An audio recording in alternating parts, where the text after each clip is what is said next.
Tidak dipungkiri, perempuan masa kini tidak lagi menuntut istilah kasur, sumur, dan dapur. Itu merupakan istilah lama yang dianut oleh perempuan Indonesia. Di zaman sekarang, perempuan harus mengembangkan potensi dirinya demi ketahanan rumah tangga. Ibu Leni adalah perempuan inspiratif Padang Pariaman dengan tekad dan semangat bahwa perempuan mesti mengembangkan potensi diri, apakah itu inovasi, membantu ekonomi keluarga, namun tetap menjaga fitrahnya sebagai perempuan, sebagai istri, dan juga sebagai ibu.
Pemerintah Kabupaten Padang Pariaman mendukung sepenuhnya program perempuan inspiratif ini.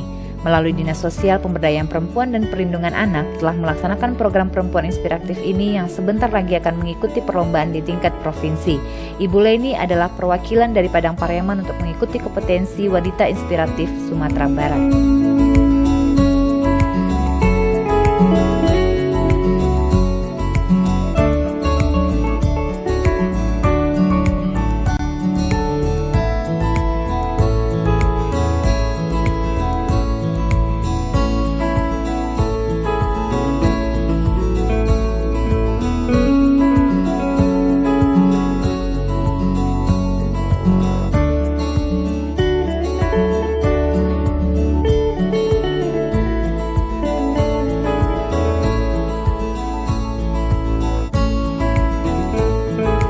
Ibu Leni telah banyak menginspirasi perempuan-perempuan di Padang Pariaman. Dengan hasil berkebun di perkarangan rumah dan beternak, Ibu Leni telah membantu meningkatkan perekonomian warga, terutama perekonomian keluarga.